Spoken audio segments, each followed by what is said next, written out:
Exam's over!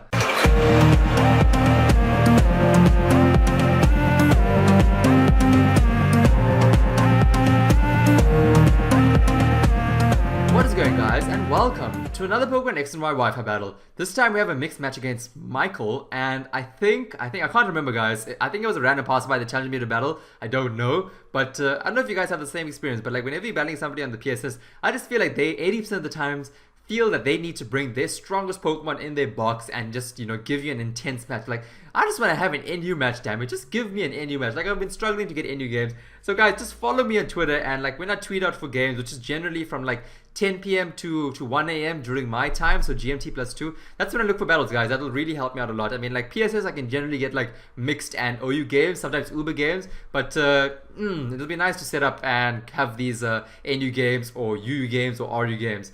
Anyways, let's look at the teams, guys. I've got my Scizor, which I've never ever used in a competitive battle before, so that's a first for me. There's always a first for new things, right? I've also got, which I've kind of got like a rain team going on here as well, so I'm hoping Scizor will be able to benefit from it, because one reason why I didn't like Scizor was because of the 4x weakness to fire. I mean, like, that's pretty much a one-hit KO from any fire type move.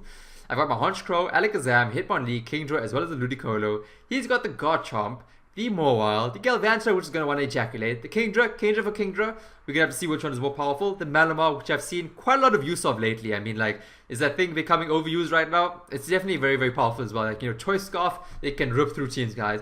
And the Ditto, which is pretty nice as well. You know, you can just, if you're short on IV Bred and EV Trained Pokemon, just throw in a Ditto. That'll definitely save you quite a lot of time.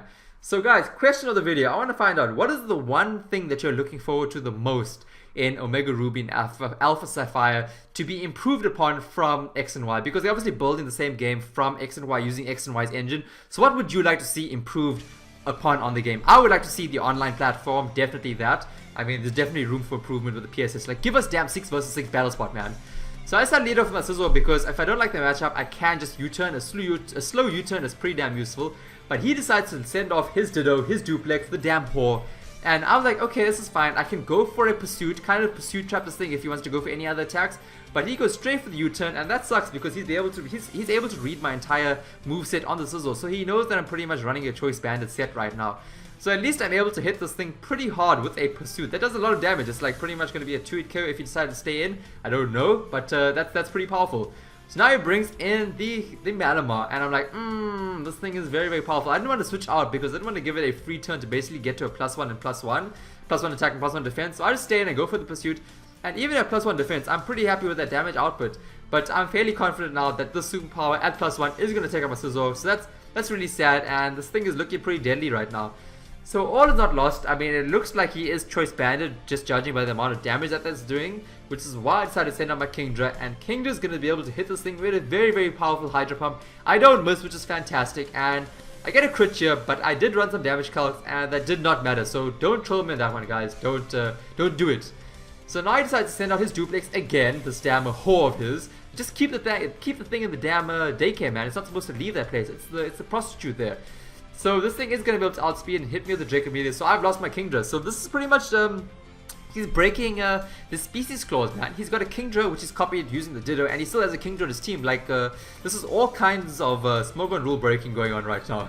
So I've lost my Kingdra. That was really sad. And I mean, if I still had my Scizor, I could have brought that in. Scizor would have pretty much walled the thing.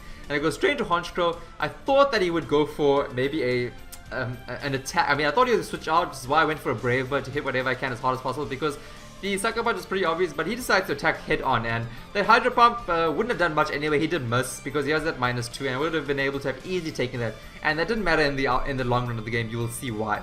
So now he decides to send out his Medicine, which is his Galvantula, and I really thought this thing was going to ejaculate. I really did think so, which is why I decided to actually go for a Brave Bird instead. Because like Sucker Punch is really obvious, but he's playing it pretty safe. He goes for Thunder, and that is definitely going to take me out. So tough luck there. Honchkrow, that was pretty sad.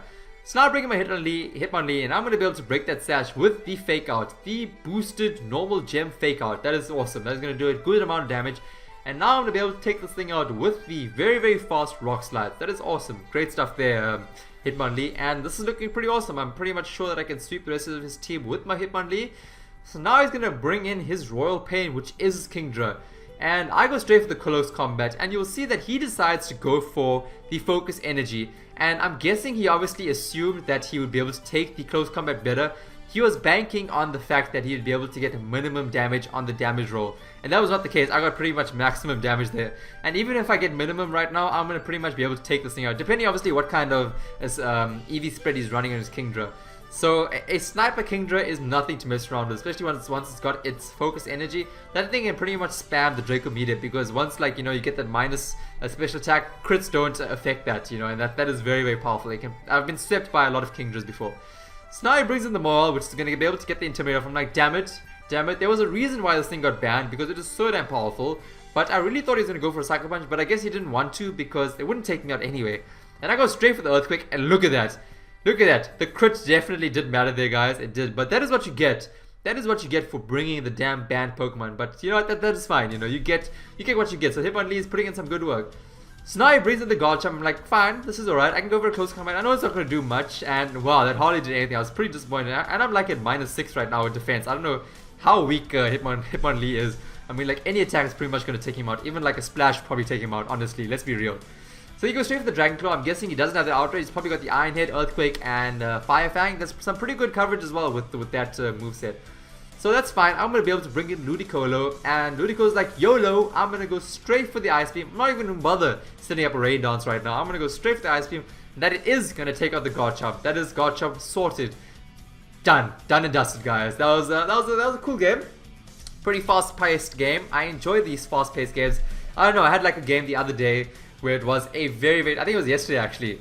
I was versing a guy, and it was such a bulky team. I don't know if this drives you crazy, but it frustrates me, because he had like a Milotic, Chansey, Blissey, Mandibuzz. Like, really, it's just a stall ass team. And I mean, it's not a problem because I have like wall breakers on my team which can deal with them. But what really grated my tits was the fact that when I was in the game, I could just tell that he was going into damage calcs. Like, you know, I would have my Ludicolo on his Milotic, and obviously the obvious Giga Drain is obvious. So I mean, like, obviously it's clear that you should switch out into your damn Chansey or your Blissey. You know, that's definitely going to be able to swallow that up, like, you know, whole.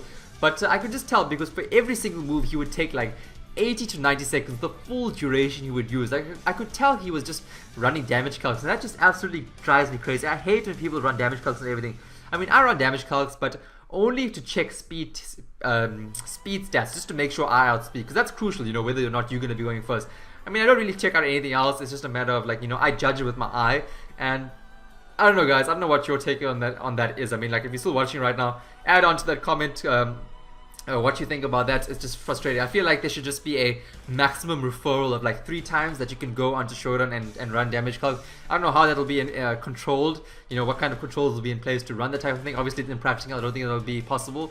But anyways, guys, I hope you enjoyed that video. It is awesome to be back, full swing, daily uploads. I will catch you all later. Bye bye.